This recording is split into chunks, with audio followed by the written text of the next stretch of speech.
Hello guys and gals, me Mutahar. The title is not a joke. I do give up on the actual physical versus digital fight.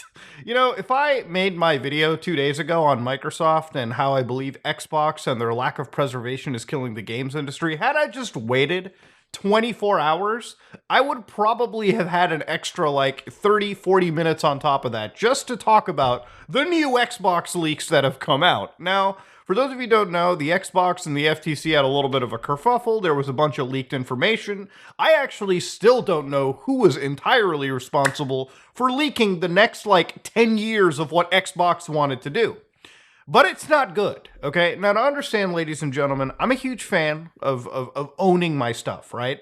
Now, to understand, this is a game called Forza Horizon 2. You cannot buy this game anymore, as far as I understand, because these racing games have a lot of music, have a lot of car licensing that doesn't really transfer well. You know, it doesn't really stay healthy. It tends to get delisted after a while. Now, if you buy a physical copy, no matter how much delisting happens, you can put this disc into any Xbox One, Series console, and you can play it without an internet connection. I've actually shown this on my channel in its entirety, and it works. You can play the game. And one of the reasons why I enjoy that is this game is not that old, okay? It's from the Xbox One generation. So if you wanted to play something that, you know, existed several years ago, a few years ago, whatever, you can in its entirety. Newer games like the newest Forza Horizon, Halo Infinite, Starfield, a lot of these games do not bundle themselves entirely on the disc. You need an internet connection. And when those servers eventually go offline, when games get delisted for whatever reason, you may never have the option of playing those games again. Now, the reason why I keep mentioning this is, obviously, I'm somebody that's older than a lot of, I guess, other gamers out there now, the new generation. And so I have a lot of memories growing up playing Super Nintendo, PlayStation 1, PlayStation 2, original Xbox, Xbox 360. For me, a lot of those games mean a lot, and I like to play them again from time to time. You know, just because Halo 2 is older than some of you people out there doesn't mean that I don't like to put in the original console, play it like the OG days with the original interface, split screening. I know that I can play Master Chief Collection, but sometimes playing those OG experiences the way that they are is meaningful to me. But going into the future of video gaming, with at least how Microsoft is doing it, it doesn't seem like that's going to be a possibility. Now, before the console wars get into the comment section, I want to just say, I also don't like the way that Sony treats its audience either. You don't have true PlayStation 3 backwards compatibility, so a lot of those old PS3 games, which they're getting old now, even the hardware is, obviously, is not preserved, okay? Sony doesn't fucking care. We care, and thank God, because of emulators like RPCS3, we can at least preserve that generation. Same with PS2, PS1. And even for Xbox, most of the preservation is done entirely by the community through Xemu for the original Xbox, the emulator, and Xenia. So I know that Xbox has a backwards compatibility program that's dead in the water now. And that emulator for Xbox 360 games on the official Xbox One, Xbox Series systems is cool. You know, you can put a disc into an actual Xbox console and it downloads the emulated version off of their service. That's not true backwards compatibility. True would be if Microsoft allowed us access to the emulator they've built. We can put the disc in. Clearly, it can read the actual data on the disc to determine what game to download from the server. If the emulator could just literally read the disc, like a lot of PC emulators can, and run games off of it at our own risk, obviously Microsoft can say this emulator doesn't work with every game. So you may experience some crashes. I would give them a lot of credit if they did that, but they don't. Everything on the Xbox ecosystem now is tied to a Microsoft account, tied to a service, and the less of a Microsoft connection you have, the less of an internet connection you have, the less you can do on an Xbox. For instance, with the Nintendo Switch and the PlayStation 5, you can at least build local accounts on your system. You might be like, why is that a big deal? With Xbox, you need to make a new Microsoft account all the time, all right? It's just that tied to the internet infrastructure. A lot of games have one save file. So by having multiple accounts on my system, I can just create multiple save files. I can force different save files, something that I can't easily do on Xbox. You may wonder, Muda, that's such a niche case. And while it's true it's a niche case, I like having more control over the data on my system and not entirely relying on an internet service that time and time again has proven they can just go offline. So anyways, we've talked a lot about this stuff, 5 minutes in. Let's actually look into what the leaks have showcased. Now, yesterday there was a massive leak, and inside this leak was a couple interesting bangers. For instance, Microsoft's vision going into the future is very, very similar to how they pitched the original Xbox One. For instance, Xbox One, the original Xbox, not the third one. God, their naming schemes are weird. They released Xbox Live, DirectX Innovation. Then, of course, with 360, they got the Digital Media Store. Xbox One, they brought the security processor. But what they don't mention in this list is Xbox One was the first console in the entire Xbox line where Microsoft wanted it to check into the internet every 24 hours. During that initial E3 reveal with Don Mattrick, it was received so poorly that Microsoft probably had to redo a lot of their console strategy just so gamers wouldn't give up the brand. I'm somebody that played the shit out of the Xbox 360. The last single player game that I played on Xbox primarily was Skyrim. And that was the last swan song of the 360. When I saw this policy, buying a PlayStation 4 felt normal, because not only was I getting a better system at the time, but it was a system that respected my ownership more than Microsoft ever could.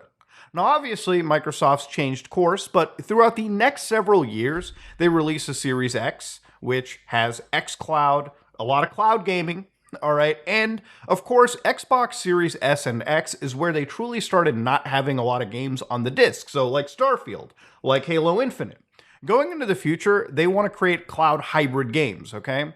So I don't know exactly what that means. It could be shit like Crackdown 3, where everything is processed in the cloud, on E3 demos and never actually released because it's not fucking feasible technology, all right? At least yet. Now, for Microsoft, their future is in Xbox Game Pass, which is their subscription service where you can get 100 games for a cheap price every month. Now, right now, Game Pass subscribers have kind of stagnated, but they really do hope that over time they reach to 100 million plus users with combining their consoles, the PC players, and of course, people who have cloud systems. So, somebody that buys a Roku stick, maybe a goddamn Apple TV, low power computer, a Steam Deck, maybe this Mac sitting over here just connects to the cloud and plays a video game. Which is, I'm just saying it, dog, a little bit hopeful. But that's really what Microsoft wants to go out there. I don't think they care so much about making interesting gaming experiences versus having a bunch of slop sitting on a subscription service that people pay money for, games they never truly own, but hey, because you got 100 of them, they've created the Netflix of gaming, okay? 2 great experiences in amongst 98 box standard titles that are just sitting there taking up space, giving you the illusion of value when in all honesty, buying one good game for $60 in a year may actually give you more hours of gameplay than just 100 pieces of crap sitting up on the store, okay? Actually, that's me being mean. Obviously, not every game on Game Pass is bad. I'd say that Game Pass, in my experience, probably around half the games have been worth my playtime. The other half, I never would have ever thought of buying if it wasn't on the actual subscription. But then I think about it. The subscription is great for Microsoft because you never truly own those games. You're tied to their storefront. People get the illusion of quality, when in reality, I think for a lot of gamers, had they just saved some of their money and bought a few experiences, not $60 games, but if you bought a couple indies, you might actually enjoy your time more. You might actually own them. The thing about Game Pass is, yeah, it's great that Microsoft is handing out first-party titles and some pretty cool games, but how many of those games are actually good? And then how many of those games have further monetization or focus on further monetization because they're eating so much of their revenue on just being on Game Pass alone? It's something to think about, and honestly, the sustainability of it is still questioning. I still question it. What did get leaked out is the new Xbox Series X, boys, the Brooklyn.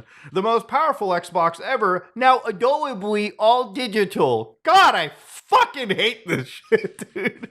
Adorably all digital. They're trying to give it that ooh cute shit. Brooklyn will deliver 4K Gen 9 console gaming, more internal storage, which is great, faster Wi-Fi, reduced power, and a more immersive controller. So I want to ignore the controller real quick. It's just a standard controller. Xbox controllers are great. They're the best peak controllers in my opinion. So no complaints there.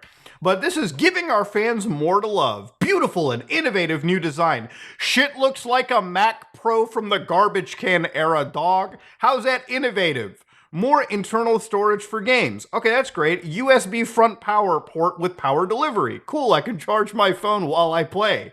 All new, more immersive controller. Same great price, $499. All right, so the price is never an issue. I think, honestly, console gaming is pretty comparative to a lot of PC stuff.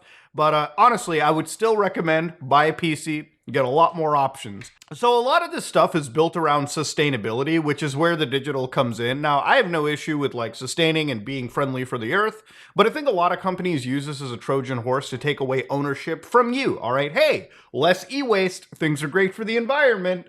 I don't know how much impact just like discs and even consoles are having when I compare other detrimental things in the world. But Microsoft wants to focus on sustainability. It sounds good for most people. But in reality, I think Microsoft is using it as a Trojan horse to take away ownership from you, all right? Hey, go digital, buddy. It's great. Forget about the fact that games get delisted all the time. Sometimes games get censored, and the only way to play an uncensored version of it is through an original disc. Forget about that, pal. Think about sustainability and the environment, and forget about owning your titles. I don't know. It feels like a Trojan horse to me. Now, the other thing is they showcase launches here too. So obviously these new systems, the Brooklyn and the Elwood, which is obviously the refresh of the Xbox Series S, the cheaper model. But inside this over here, they want to tell you that they're going to give Elwood its own moment earlier in the holiday. Last Chance Edith, 512 gigabytes, obviously the Xbox Series S, which is 512 gigs, before End of Life. Starkville, End of Life ahead of Brooklyn launch. Starville is, I think, in reference to the original Xbox Series X, the one we currently have now.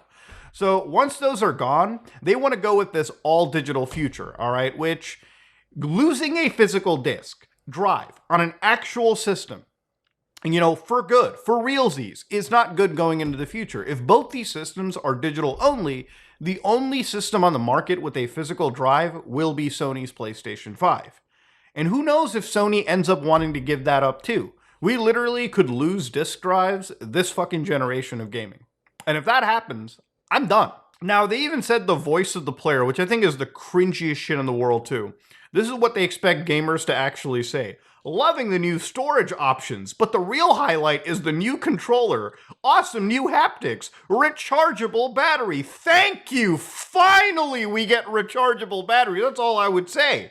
And I can connect it directly to the cloud. Never in my life would I meet a gamer that would say that. What? Xbox has made buying my games digitally as easy and affordable as discs. You know, wasn't it that digital gaming would be cheaper than physical discs? Because you wouldn't have to pay for the manufacturing logistics. You could just download a file off a server. It's so fucking funny to me how a disc costs the same as a digital file. I thought the savings were going to be passed on to us, but not in the fucking world of Microsoft. Plus, I can play those games on multiple devices I already own. I don't miss my disc drive at all. Yeah, just a little bit of digital convenience will have people give up their ownership that quick, as sad as it sounds. I feel like Xbox is giving me tons of ways of options, ways to customize and personalize suggestions. Find me a gamer that will say that. It's important to me that companies I support take sustainability. You're never going to find a gamer that says that, I'll be honest with you. Man, this slide was written by a hopeful person. Now, of course, for Xbox gaming and beyond, they want to focus on the browser, the mobile system, smart TVs, low-end streaming sticks, cloud device, a cloud blade, which is just a server in the cloud that runs xCloud games. Yeah, I don't think any of their consoles really want to be looking at discs. And that's it, ladies and gentlemen. Now, this documentation is a few years old, but I don't doubt that Microsoft, given the way that their systems are, this is the future they want. And honestly, it's a future that I have to cut myself off from. And honestly, if Sony starts going down the same path, if Nintendo ever goes down the same path, which I don't think they will. And funny thing is, Phil Spencer, the boss of Xbox, actually had an email in 2020, one that I want to bring up, where they actually talk about purchasing Nintendo. I totally agree. Nintendo is the prime asset for us in gaming, and today's gaming is most likely path to consumer relevance. The unfortunate situation is that Nintendo is sitting on a big pile of cash, and they have a BOD that until recently has not pushed for further increases in market growth or stock appreciation. I say recently, because one of our former MS BOD members has been heavily acquiring shares of Microsoft. They kept in touch, and while they write over here, I don't think a hostile action would be a good move, so we are playing the long game. They're talking about mergers between Microsoft and Nintendo. Now, this is a thought from 3 years ago. Obviously, Microsoft probably thought about buying the whole fucking gaming industry. Valve, Sony, Nintendo. You know why they can't do that? It's because of antitrust laws. They already got slapped over Activision Blizzard. This would never go through. Obviously, I'm not going to take this too seriously. I think every company has brought this up. Microsoft is a massive player, all right? It's not just gaming. Gaming is probably the least profitable division for them, in my opinion. They're very, very entrenched in services. They probably thought about this with every person out there. But again, going into it again, ladies and gentlemen, we are at a point where game companies like Rockstar have been selling pirated versions of their games because piracy, even as much as people hate it, because DRM gets cracked, it means games get preserved, right?